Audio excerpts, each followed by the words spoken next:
It all started during a high-stakes panel discussion on national television. The topic was election integrity, and both sides came ready for battle. On one end sat Karoline Leavitt, the fiery conservative commentator known for her unapologetic rhetoric. On the other, Congresswoman Jasmine Crockett, a sharp and relentless voice from the progressive wing of the Democratic Party.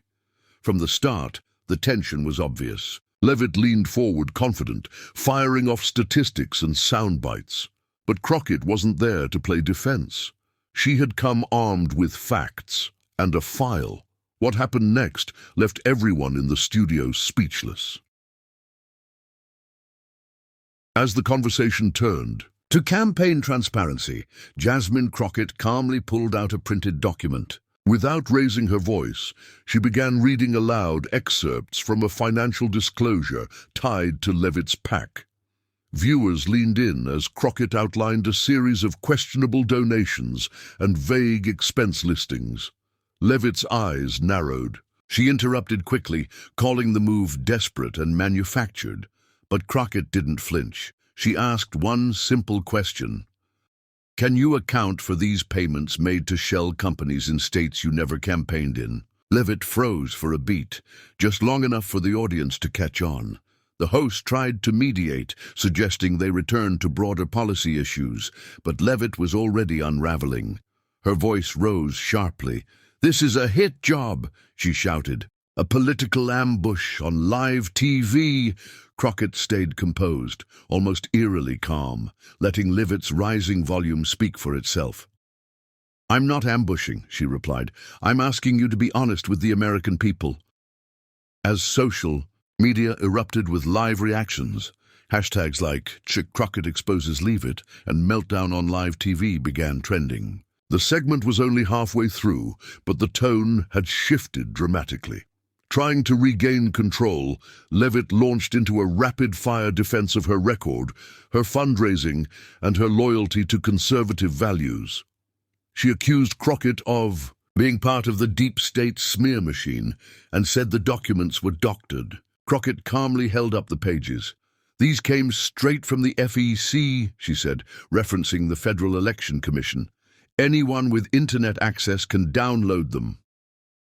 The host nodded silently, confirming the validity. The panel was no longer a debate. It had become a live unraveling of a public figure under pressure. As the segment moved forward, Leavitt's frustration boiled over. Her tone turned accusatory, then personal. She questioned Crockett's credentials, bringing up old tweets and taking jabs at her district. But Crockett, experienced in political mudslinging, didn't take the bait. Instead, she pivoted back to policy, showing a stark contrast between emotional reaction and measured response. The audience in the studio, previously quiet, began to murmur. Some even clapped softly when Crockett reminded viewers, "Passion doesn't excuse deception." That line would be replayed on every major news outlet by morning. Backstage sources later revealed producers were caught off guard by the confrontation. What was scheduled as a balanced panel had turned into live political theater. After the broadcast, network executives scrambled to manage the fallout. Leavitt's team released a statement accusing the network of collusion and called Crockett's behavior calculated character assassination. Meanwhile, Crockett remained unbothered, tweeting, "I don't need to assassinate anyone's character. I just read the receipts." That tweet alone racked up millions of views and set the tone for the online firestorm. Within hours, political analysts were dissecting every moment of the broadcast.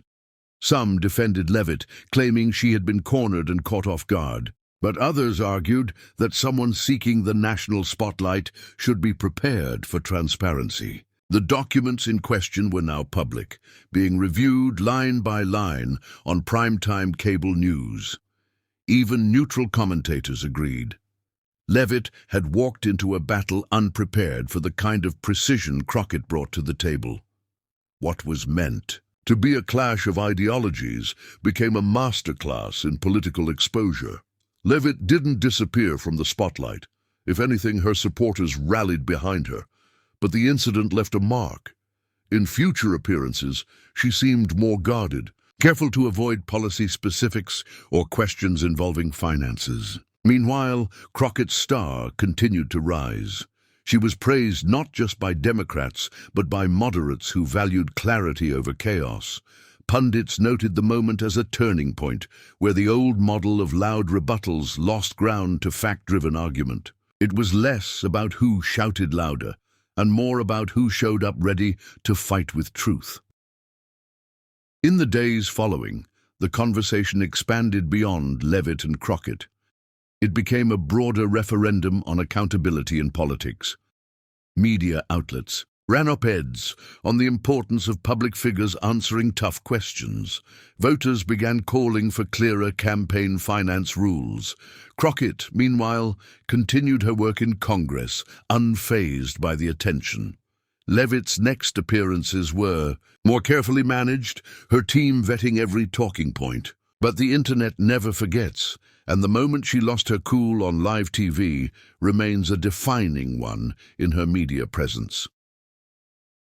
Ultimately, what viewers witnessed that night was bigger than a single confrontation. It was the collapse of bluster under the weight of facts. Karoline Leavitt may have entered the studio ready for a fight, but Jasmine Crockett came prepared for something else entirely, a public reckoning. And as the dust settled, it became clear that in this new media age, exposure doesn't require screaming, it only requires receipts. The silence that followed Crockett's final question said everything. In live television, as in politics, truth is the loudest mic drop of all.